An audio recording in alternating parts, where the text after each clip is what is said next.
Hi ನಡ್ಸೋ from tech in Kannada. ಗಮನಿಸ್ತಾ ಇದ್ದರೆ ಇವತ್ತು ನನ್ನ ಮುಂದೆ Realme Narzo 50A prime smartphone ಇರುವಂಥದ್ದು. ಈ ಒಂದು ಸ್ಮಾರ್ಟ್ಫೋನ್ನ ಸ್ಪೆಷಾಲಿಟಿ ಏನಪ್ಪ ಅಂತ ಅಂದರೆ ಇದು ರಿಯಲ್ಮಿ ಇದು ಫಸ್ಟ್ ಫೋನು ಯಾವುದೇ ಚಾರ್ಜರ್ನೊಂದಿಗೆ ಬರ್ತಾ ಇಲ್ಲ, ಅದು ಕೂಡ ಚೀಪೆಸ್ಟ್ ಸ್ಮಾರ್ಟ್ಫೋನ್ ಆಗಿರುವಂಥದ್ದು. ನಾನು ಅನ್ಬಾಕ್ಸ್ ಮಾಡ್ತಿರುವಂಥ ತುಂಬ ಕಡಿಮೆ ಬೆಲೆಯ ಚಾರ್ಜರ್ ಇಲ್ಲದೇ ಇರುವಂಥ ಸ್ಮಾರ್ಟ್ಫೋನು ತಗೊಳ್ಳಿ. ಇವರು ಕೂಡ ಶುರು ಮಾಡಿಕೊಂಡ್ರು. ಇಷ್ಟು ದಿನ ಬರೀ ಪ್ರೀಮಿಯಂ ಸ್ಮಾರ್ಟ್ಫೋನ್ಗಳಲ್ಲಿ ಚಾರ್ಜರ್ ಕೊಡ್ತಾ ಇರಲ್ಲ, ಇದೀಗ ಬಡ್ಜೆಟ್ ಎಂಟ್ರಿ ಲೆವೆಲ್ ಸ್ಮಾರ್ಟ್ಫೋನ್ಲು ಕೂಡ ನಿಮಗೆ ಚಾರ್ಜರ್ ಸಿಗೋದಿಲ್ಲ, ಒಂದು ಬೇಜಾರಾಗುವಂಥ ವಿಷಯ. ಈ ಒಂದು ಸ್ಮಾರ್ಟ್ಫೋನ್ 11,500 ರೂಪಾಯಿಗೆ ಲಾಂಚ್ ಆಗಿರುವಂಥದ್ದು. ಬ್ಯಾಂಕ್ ಆಫರ್ ಎಲ್ಲ ಹೋಗ್ಬಿಟ್ಟು ಈ ಒಂದು ಫೋನನ್ನು 10,500 ರೂಪಾಯಿ ಪರ್ಚೇಸ್ ಮಾಡ್ಬೋದು. ನಾನಿವತ್ತು ಈ ಒಂದು ಫೋನ್ನ ಅನ್ಬಾಕ್ಸ್ ಮಾಡ್ತಾ ಇದ್ದೀನಿ, ಯೂಸ್ ಮಾಡಿ ನನ್ನ ಎಕ್ಸ್ಪೀರಿಯನ್ಸ್ ನಿಮ್ಮ ಹತ್ರ ಶೇರ್ ಮಾಡ್ತಾ ಇದ್ದೀನಿ. ಈ ಒಂದು ಪ್ರೈಸ್ ರೇಂಜ್ಗೆ ಈ ಒಂದು ಫೋನ್ನ ಪರ್ಚೇಸ್ ಮಾಡ್ಬೋದು ತಿಳ್ಕೊತೀರ. ಅದಕ್ಕಿಂತ ಮುಂಚೆ ನೀವೇನು ನಮ್ಮ tech in Kannada YouTube subscribe ಮಾಡ್ಕೊಂಡಿಲ್ಲ ಅಂತ ಅಂದರೆ ಈಗಲೇ ಸಬ್ಸ್ಕ್ರೈಬ್ ಮಾಡ್ಕೊಳ್ಳಿ, ಒಂದು ಬೆಲ್ ಐಕನ್ ಕೂಡ ಕ್ಲಿಕ್ ಮಾಡ್ಬೋದು. ಮೊದಲದಾಗಿ ಒಂದು ಸ್ಮಾರ್ಟ್ಫೋನನ್ನು ಅನ್ಬಾಕ್ಸ್ ಮಾಡೋಣ. ಗಮನಿಸ್ತಾ ಇದ್ದರೆ ಒಂದು ಫೋನ್ನ ಬಾಕ್ಸ್ ನಿಮಗೆ ಈ ರೀತಿ ನೋಡೋಕೆ ಸಿಗುತ್ತೆ. ಒಂದು ಬಾಕ್ಸನ್ನು ಓಪನ್ ಮಾಡಿದ ತಕ್ಷಣ ಇದ್ರ ಒಳಗಡೆ ಇನ್ನೊಂದು ಸಣ್ಣ ಬಾಕ್ಸ್ ಇದೆ.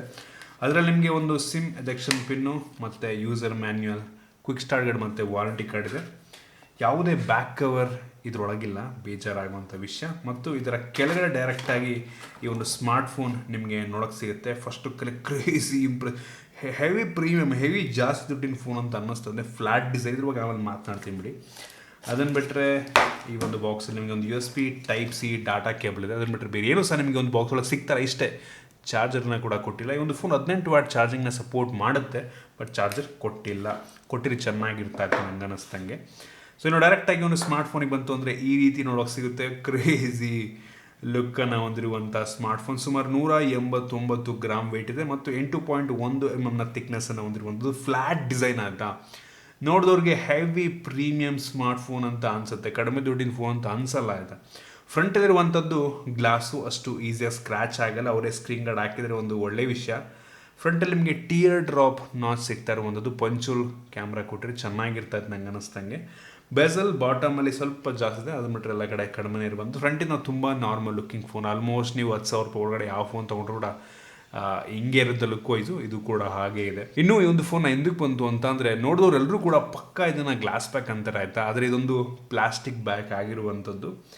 ಲುಕ್ ಮಾತ್ರ ಬೆಂಕಿ ಇದೆ, ಹೆವಿ ಪ್ರೀಮಿಯಮ್ ಲುಕ್ಕನ್ನು ಹೊಂದಿರುವಂಥದ್ದು. ಹೇಳಿದ್ನಲ್ಲ, ನೋಡಿದವ್ರಿಗೆ ನನಗೆ ಅನಿಸುತ್ತೆ ಇದೊಂದು ಗ್ಲಾಸ್ ಇರ್ಬೋದಾ ಅಂತ. ನಾನು ಸ್ಕ್ರ್ಯಾಚ್ ಮಾಡಿ ಕೂಡ ಟ್ರೈ ಮಾಡೋದು, ಆಮೇಲೆ ಗೊತ್ತಾಯ್ತು ಇದು ಪ್ಲಾಸ್ಟಿಕ್ ಬ್ಯಾಕು ಅಂತ. ಒಂದು ರೀತಿ ಡ್ಯೂಯಲ್ ಟೋನ್ ಫಿನಿಶ್ ಇರುವಂಥದ್ದು. ಸೊ ಈ ಕ್ಯಾಮ್ರಾ ಹತ್ರ ಈ ಸರೌಂಡಿಂಗಲ್ಲಿ ಒಂಥರ ಫಿನಿಶ್ ಇದೆ ಮತ್ತು ಈ ಕಡೆ ಡಿಫ್ರೆಂಟ್ ಗ್ರೇಡಿಯಂಟ್ ಲುಕ್ ನಿಮಗೆ ಸಿಗ್ತಾ ಇರುವಂಥದ್ದು. ಸ್ಮರ್ಜಸ್ ಆಗುತ್ತೆ, ಸೊ ಬ್ಯಾಕ್ ಕವರ್ ಹಾಕೊಂಡ್ರೆ ತುಂಬ ಹೊಡೆದು ಮತ್ತು ಸ್ಕ್ರ್ಯಾಚ್ ಆಗೋ ಸಾಧ್ಯತೆ ಕೂಡ ಇರುತ್ತೆ. ಶಾರ್ಪ್ ಆಗಿರುವಂಥದ್ದು ಏನಾದರೂ ಉಜ್ಜಿಬಿಟ್ರೆ ಹಂಗೆ ಕೂತ್ಕೊಂಡ್ಬಿಡುತ್ತೆ ಲೈನು. ಸೊ ಬ್ಯಾಕ್ ಕವರ್ ಹಾಕಿಕೊಡಿ, ಅದಕ್ಕೆ ಬೇರೆ ಎಕ್ಸ್ಟ್ರಾ ದುಡ್ಡು ಕೊಟ್ಟು ನೀವು ತೊಗೊಬೇಕಾಗತ್ತೆ. ಇನ್ನೂ ಒಂದು ಫೋನ್ನ ಫ್ರೇಮ್ ಬಂದುಬಿಟ್ಟು ಪ್ಲಾಸ್ಟಿಕ್ ಫ್ರೇಮು. ಈ ಒಂದು ಫೋನ್ ಹಿಂದ್ಗಡೆ ನಿಮಗೆ ಟ್ರಿಪಲ್ ಕ್ಯಾಮ್ರಾ ಸೆಟಪ್ ಇದೆ ಮತ್ತು ಸಿಂಗಲ್ LED ಫ್ಲ್ಯಾಶ್ ಇರುವಂಥದ್ದು. ಹಿಂದ್ಗಡೆ ಯಾವುದೇ ಫಿಂಗರ್ ಪ್ರಿಂಟ್ ಸೆನ್ಸರ್ ಇಲ್ಲ. ಸೊ ನಮ್ಗೆ ಗೊತ್ತಾಗ್ತಿರೋದು ಫೋನಲ್ಲಿ side mounted finger print sensor ಇದೆ ಅಂತ. ಮತ್ತು ಈ ಒಂದು ಫೋನ್ USB Type-C ಪೋರ್ಟ್ ಇದೆ ಮತ್ತು 3.5 ಹೆಡ್ಫೋನ್ ಜಾಕ್ಸ್ ಇರುವಂಥದ್ದು ಮತ್ತು ಡೆಡಿಕೇಟೆಡ್ SD ಕಾರ್ಡ್ ಸ್ಲಾಟ್ ಕೂಡ ಇದೆ. ಓವರಾಲ್ ಈ ಒಂದು ಫೋನ್ನ ಬಿಲ್ಡ್ ಕ್ವಾಲಿಟಿ ಬೆಲೆಗೆ ತಕ್ಕ ರೀತಿ ಇದೆ. ಲುಕ್ ಮಾತ್ರ ಬೆಂಕಿ ಅಂತ ಹೇಳಕ್ಕೆ ಇಷ್ಟಪಡ್ತೀನಿ. One of the best look ಒಂದು ಪ್ರೈಸನ್ಸ್ಗೆ ಅಂತ ಬೇಕಾದರೂ ಅನ್ಬೋದು. ಸಖತ್ ಇಂಪ್ರೆಸ್ ಮಾಡ್ತು ನನಗೆ ಒಂದು ಲುಕ್ಕು. ಇನ್ನು ಡಿಸ್ಪ್ಲೇ ಬಗ್ಗೆ ಮಾತನಾಡಬೇಕಂತ ಒಂದು ಫೋನಲ್ಲಿ 6.6 ಇಂಚಿನ ಫುಲ್ HD ಪ್ಲಸ್ ರೆಸೊಲ್ಯೂಷನ್ನ ಹೊಂದಿರುವಂಥ IPS LCD ಡಿಸ್ಪ್ಲೇ ಇರುವಂಥದ್ದು. ಸೊ ಅಮೋಲೆಡ್ ಕೊಟ್ಟರೆ ಚೆನ್ನಾಗಿರ್ತಿತ್ತು, ಆದರೆ ಈ ಒಂದು ಬೆಲೆಗೆ ಇದೇ ಕೆಲವೊಂದು ಫೋನ್ಗಳು ಅಮೋಲೆಡ್ ಕೊಡ್ತಾರೆ, ಬಟ್ ಈ ಒಂದು ಫೋನಲ್ಲಿ ಕೊಟ್ಟಿಲ್ಲ. ಇದು 60 ಹರ್ಟ್ಸ್ನ ಡಿಸ್ಪ್ಲೇ ಆಗಿರುವಂಥದ್ದು. ಇನ್ನೊಂದು ಬೇಜಾರಾಗುವಂಥ ವಿಷಯ, ಒಂದು ಬೆಲೆಗೆ ನಿಮ್ಗೆ ಆರಾಮಾಗಿ IPS 90 ಹರ್ಟ್ಸ್ ಡಿಸ್ಪ್ಲೇ ಕೂಡ ಕೆಲವೊಂದು ಫೋನ್ಗಳು ಸಿಗುತ್ತೆ, ಕೊಡ್ಬೋದಾಗಿತ್ತು ನಂಗೆ ಅನ್ನಿಸ್ತಂಗೆ. ಅದು ಕೂಡ ಪಂಚೂರು ಕೊಟ್ಟಿಲ್ಲ ಅವರು, ಟಿಯರ್ ಡ್ರಾಪ್ ನಾಚ್ ಇದೆ. ಇನ್ನೊಂದು ಬೇಜಾರಾಗುವಂಥ ವಿಷಯ, ತುಂಬ ನಾರ್ಮಲ್ ಅನ್ಸುತ್ತೆ ಇದು. ಹೆವಿ ಒಂದು ರೀತಿ ಫ್ರಂಟಿಂದ ಏನೋ ಸ್ಪೆಷಲ್ ಅಂತ ಅನಿಸಲ್ಲ, ನಾರ್ಮಲ್ ಲುಕಿಂಗ್ ಫೋನ್. 10,000 ರೂಪಾಯಿ ಒಳಗಡೆ ಯಾವ ಫೋನ್ ತೊಗೊಂಡ್ರು ಕೂಡ ಇದೇ ಲುಕ್ ಇರುತ್ತೆ. ಫ್ರಂಟಿಂದ ಹೊರತಿಗೆ 10,000 ರೂಪಾಯಿ ಫೋನು, 15,000 ರೂಪಾಯಿ ಫೋನ ಗುರ್ತಿಡಿಯೋಕ್ಕಾಗಲ್ಲ, ಎಲ್ಲ ಕಡಿಮೆ ದುಡ್ಡು ಫೋನೇ ಅಂತ ಅನ್ಕೊಬೋದು ಬೇಕಾದರೆ.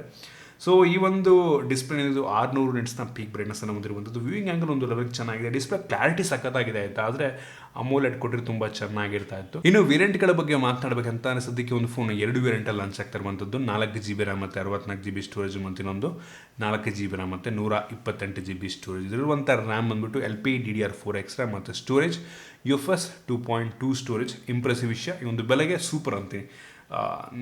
ಆಲ್ಮೋಸ್ಟ್ ಎಲ್ಲ ಫೋನ್ಗಳು, ಕೆಲವೊಂದು 90% ಆಫ್ ದ ಫೋನ್ಗಳು ಇದರಲ್ಲಿ ನಿಮಗೆ EMC ಸ್ಟೋರೇಜ್ನೇ ಕೊಡ್ತಾರೆ, ಬಟ್ ಕೆಲವೊಂದು ಫೋನ್ಗಳು UFS 2.2 ಕೊಡ್ತಾರೆ. ಇವರು ಅದನ್ನೇ ಕೊಟ್ಟಿದ್ದಾರೆ. ಸೊ ನನಗೆ ಇಂಪ್ರೆಸ್ ಮಾಡ್ತು. ಇನ್ನು ಪ್ರೋಸೆಸರ್ ಬಗ್ಗೆ ಮಾತನಾಡಬೇಕಂತ ಅಂದರೆ ಈ ಒಂದು ಫೋನಲ್ಲಿ ಯೂನಿಸಾಕಿಂದು T612 12 ನಾನೋಮೀಟರ್ ಟೆಕ್ನಾಲಜಿಗೆ ಬಿಲ್ಡ್ ಆಗಿರುವಂಥ ಪ್ರೋಸೆಸರ್. ಈ ಒಂದು ಪ್ರೋಸೆಸರ್ ಇದೆ.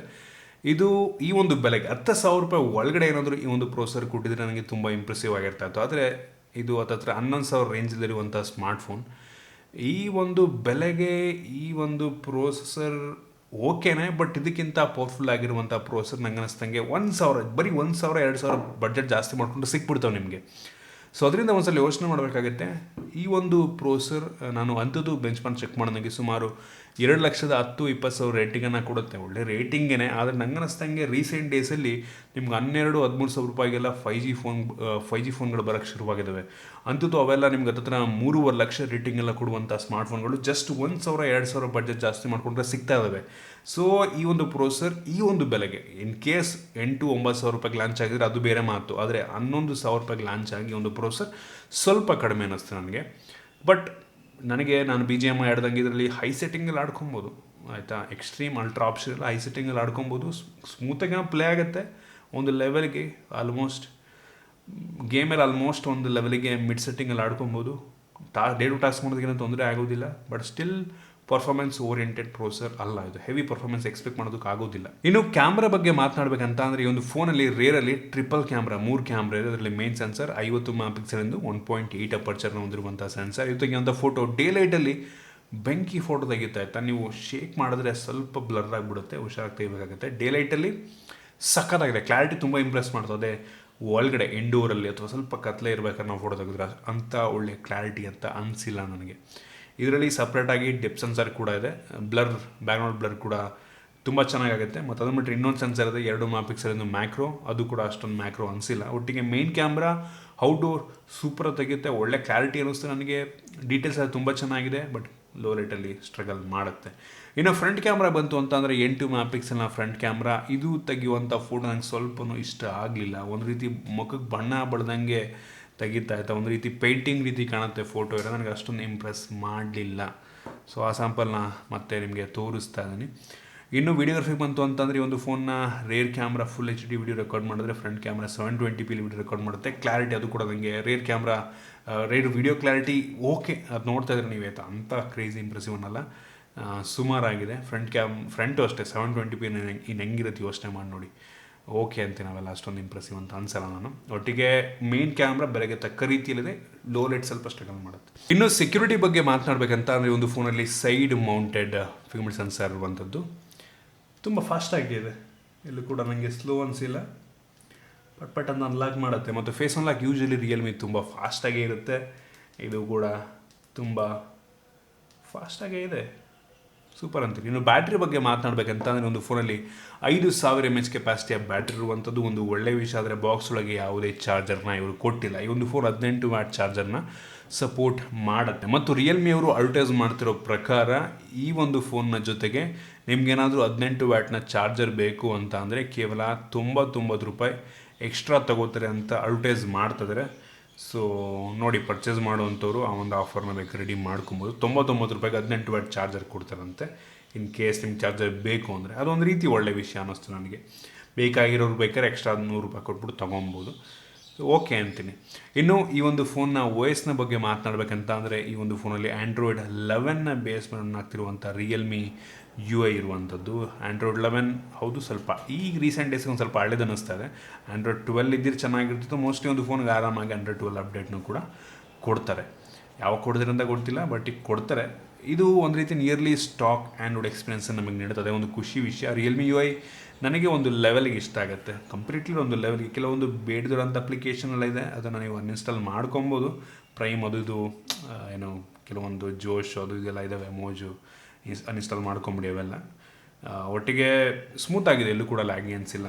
ಕ್ಲೀನ್ ವಾಯ್ಸ್ ಅನ್ನಿಸ್ತು ನನಗೆ. ನಿಯರ್ಲಿ ಸ್ಟಾಕ್ ಆ್ಯಂಡ್ ಎಕ್ಸ್ಪೀರಿಯನ್ಸು, ಅದೇ ಒಂದು ಖುಷಿ ವಿಷಯ. ಇನ್ನು ಸ್ಪೀಕರ್ನ ಬಗ್ಗೆ ಮಾತನಾಡಬೇಕಂತ ಅಂದರೆ ಈ ಒಂದು ಫೋನಲ್ಲಿ ಮೋನೋ ಸ್ಪೀಕರ್ ಇರುವಂಥದ್ದು, ಬಾಟಮ್ ಫೈರಿಂಗು. ಸ್ಪೀಕರ್ನ ಕ್ಲಾರಿಟಿ ಚೆನ್ನಾಗಿದೆ, ಒಂದು ಲೆವೆಲಿಗೆ ಜೋರ ಕೂಡ ಕೇಳುತ್ತೆ. ಇನ್ನು ಈ ಒಂದು ಫೋನಲ್ಲಿ ನಿಮಗೆ ಡ್ಯುಯಲ್ ಬ್ಯಾಂಡ್ ವೈಫೈ ಸಪೋರ್ಟ್ ಇದೆ ಮತ್ತು ಬ್ಲೂಟೂತ್ 5.0 ಇದೆ.